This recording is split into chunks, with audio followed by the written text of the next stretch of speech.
Good morning. This video is going to be Cannabis and the Christian, a response to Joe Simpson.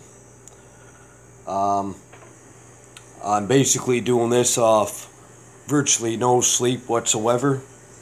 I'm trying to down pots of coffee, just stay awake because I have things to do today with no sleep. So bear with me as I go along in this video. It's pretty much off the cuff. We'll try to do the best that we can.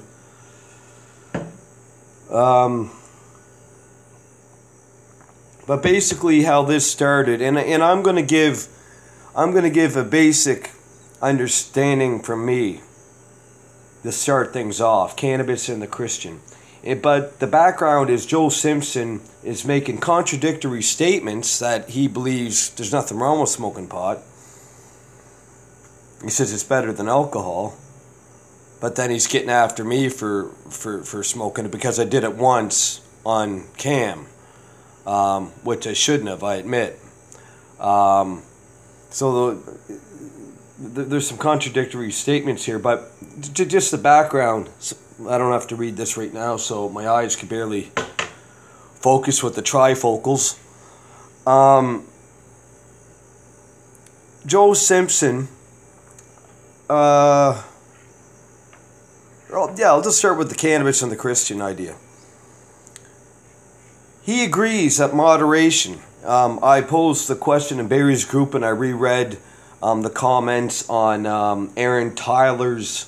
And this is, of course, was irrelevant to Aaron Tyler's presentation yesterday, which was huge. One of the biggest Facebook Live feeds I've seen yet. If you can see that, check it out.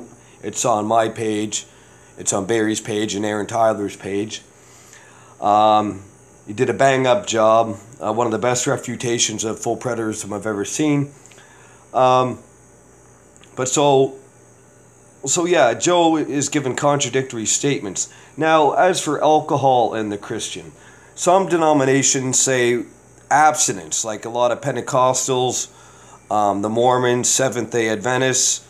I was partly raised in the Adventist church, total abstinence.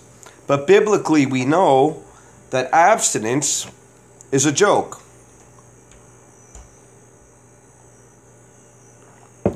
The Adventists, like the Watchtower, like to go to the poetic sections of Scripture to establish their doctrine. When it comes to soul sleep, they like to go to Ecclesiastics, the Psalms, so on and so forth.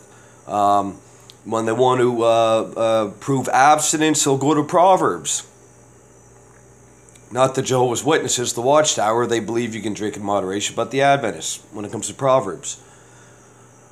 But in Proverbs, it's very, very clear that it's not abstinence. The Jews never believed in abstinence. They celebrated, they drank at their feasts. They celebrated wedding feasts, the feasts, so on and so forth. So, in another point, I will say right off the bat, in the Middle East, how can you avoid fermentation in that hot desert-like heat in the Middle East? How can you avoid fermentation? How can it be grape juice, quote unquote, unfermented wine in the Bible? It's impossible. It's going to ferment within before a day. Forget waiting a week and a half to 2 weeks to put a jug on before you run it through the still.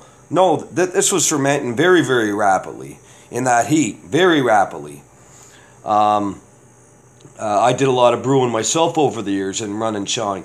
So I know what I'm talking about in that regard. It's an impossibility. But when we go to Proverbs is speaking of the alcoholic, the problem drinker, the one that tarries after wine in strong drink. There's a difference, strong drink, night and day, from when he rises till he goes down. That's an abomination in the sight of the Lord. That's what we're seeing in the book of Proverbs.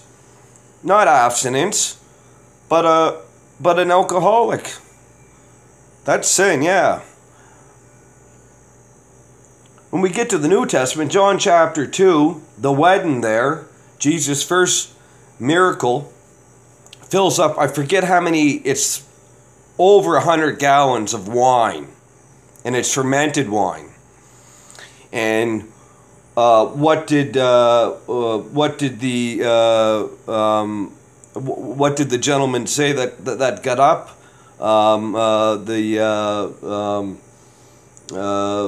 What did he say? I forget who it was. What did he say? You save the good stuff to last. Usually people put out the best stuff first, the best wine first, and then when people are well drunk, they put out the less than best stuff. I'm paraphrasing John 2. In other words, at first you're getting the top shelf stuff, top shelf whiskey. Then when people are well drunk, you get the bottom shelf cheap whiskey. $30 a quart whiskey. You get, that's what he's saying there. It's fermented. At wedding feasts, they didn't drink grape juice. They didn't drink grape juice. Another point would be 1 Timothy 3, I believe it is. Paul says to Timothy, the bishop or the overseer is not to be given to any wine. Or if the Adventists and Pentecostals and Mormons are right, they're not to be given to any grape juice. Because wine in the Bible, when it's spoken of negatively, it's grape juice. So the bishop is not to be given to grape juice, but the deacon is to be given to not too much wine or grape juice. Does that make any sense?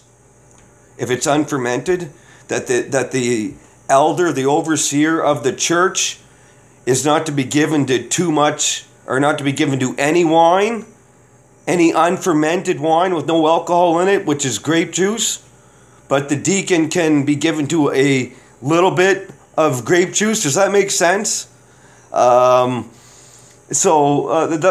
just a quick overview when it comes to scripture and alcohol. Obviously, moderation is there. Drunkenness is a sin. We know that. Habitual drunkenness is a sin. But cannabis, the benefits of cannabis are huge. Huge. Myself, in my history, I'm a chronic alcoholic. I haven't had a drink in probably 4 months. I probably drank, what was the last time I drank? 4 beer 4 months ago, and I shut her down. Once I have one, I can't shut her down. I go until I'm in a complete stupor, blackout. 4 beer, boom, shut her down, that's it. And maybe drank twice in the last 8-9 months. So because I had pancreatitis, my pancreas attached to your liver, which gives off your enzymes and produces your bile, that was inflamed 5 times. By the age of 32, I'm 35 now. 5 times it was inflamed, where you have to stay in the hospital for 2 weeks, where I was told by Dr. Cole that it can rupture at any time. It can burst open and I'm dead. There's no transplant in Canada, like the States, I would imagine, for an alcoholic, for a pancreas, new pancreas. That was made clear to me. I can get pancreatic cancer, and I can get chronic pancreatitis. Not just acute pancreatitis, flaring up for 2 weeks. Chronic, the rest of my life, that severe pain, that I had to be on Demerol. Morphine wouldn't numb the pain. I had to be on Demerol. So I would have chronic, at the very least, chronic pancreatitis would be the least case scenario. And I know someone, I have a friend that has that. It's not a very good life, because now she's shooting up pain pills. Hydromorph, Dilaudid, Oxycontin, because she got hooked on them because of her pancreatitis. Chronic pancreatitis for life. She has it for life, the pain. Which you're throwing up bile, you're on the floor literally with a million stabbing pains all over your guts and sides. It's brutal. Getting x-rays done the first couple times, they told me this is one of the most severe pains anyone can go through. I had it 5 times. okay, due to drinking.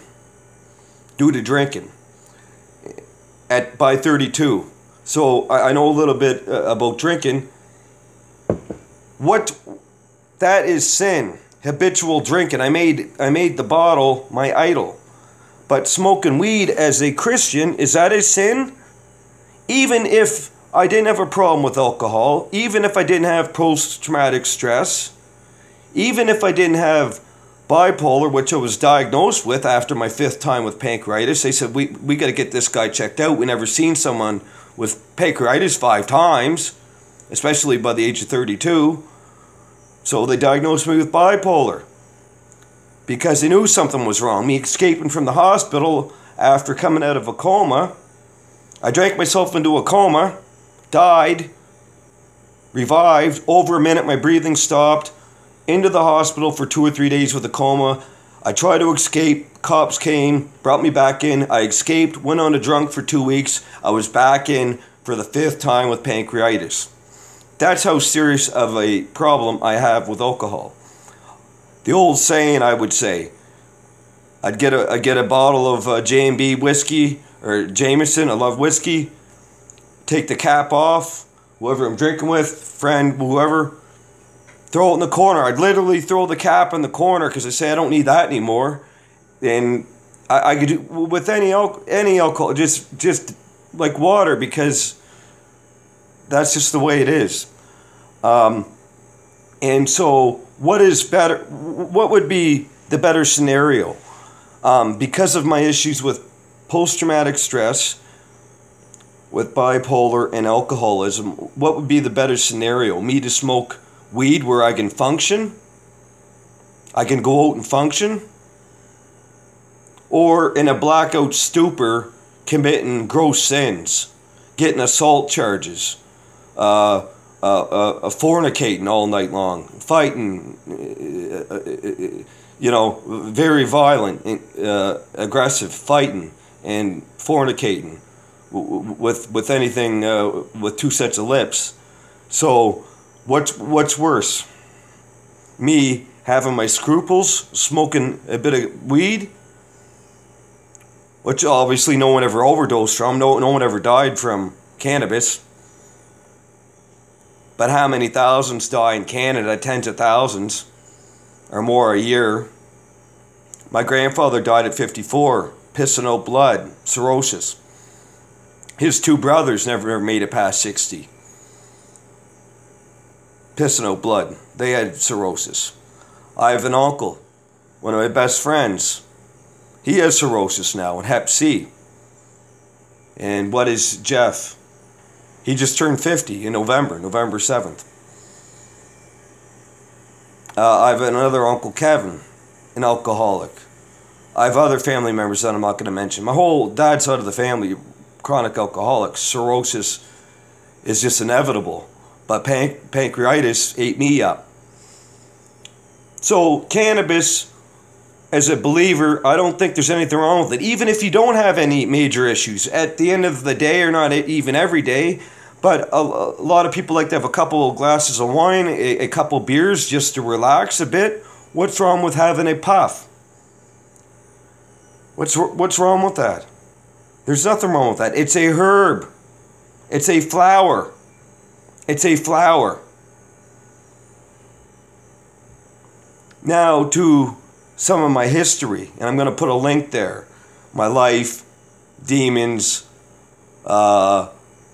bipolar, post-traumatic stress, benzo, and alcohol, booze addiction. And you can get a little idea of where I'm coming from. Number 1, post-traumatic stress. Where did I get that from? I found my father dead to suicide in the next building over from me. My mother originally found him. She ran over here because she was looking for me originally. They're divorced.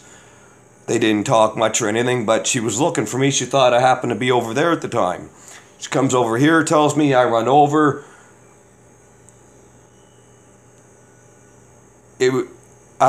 Immediately, post-traumatic stress night terrors. I still have the night terrors. I still have them to this day. And he died March 30th. It'll be 2 years this year. I have post-traumatic stress because of that. Finding him, he decapitated his head. There was blood on the walls, all over the carpets. The way he was crouched over against his bureau, you couldn't tell. I couldn't go to the funeral because of the post-traumatic stress. I had stress-related eczema. I still have it on my calf, which I never had in my life. And my uncle had to tell me that they couldn't show the body because he decapitated his head. And I asked the cops afterwards, the cops that I knew, have you seen this before in a suicide? No. The most gruesome suicide that they've ever seen in Pictou County. To decapitate your whole head. 2 weeks of no sleep, no eating. His savings were gone because he quit his job. He was living off his savings. He couldn't stand his job anymore because of stress. He had like $40K saved up. That was almost gone. He was having trouble with his girlfriend. He was a believer in the Lord. Strong believer in the Lord. Loved the Lord. Loved the gospel. Loved the hymns. Loved, he would go even after he quit working at the nursing home there. He would go there with the harmonica and the 12-string on Sundays and give hymns, the gospel and hymns. He was a believer, my father. But we all have our breaking points. He wasn't in his right frame of mind. 2 weeks without eating or sleeping, 3 days without sleeping, you're clinically insane. And so I had to go through that, go through the coma, being diagnosed with bipolar after the coma because I escaped and ended up with pancreatitis for the 5th time after a 2-week bender. Had to get it out of my system.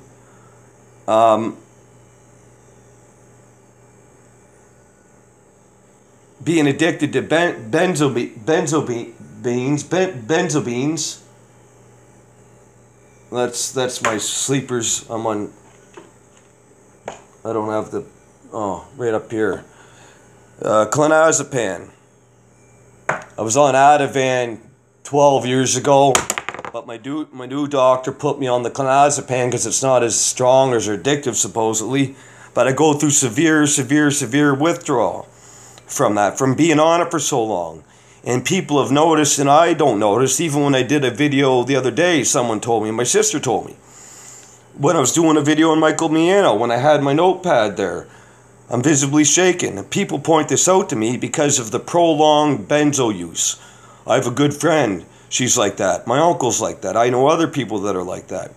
On it for 12 years, and the withdrawal is horrible. It's a if you look up benzodiazepine withdrawal syndrome, it's an actual syndrome. You need 6 months of detox. It's worse than any opiate to come off. Worse than hydromorphs, Oxycontin, Dilaudid.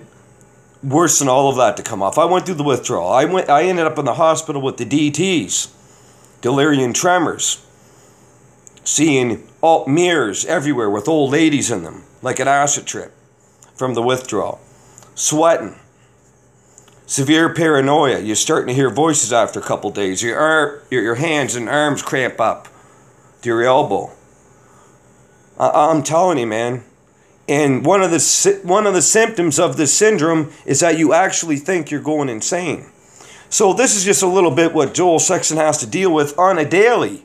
And I'm going to post a link where I really delve into this because I'm half snapped and I'm doped up and I say I'm laying it on the line. People are wondering why Joel is acting this way. I just lost my father. So I lay it all on the line there. Cannabis use helps me tremendously. It keeps me off the sauce. If I'm on the sauce, I'm gonna die. I'm 35. It's in my family blood.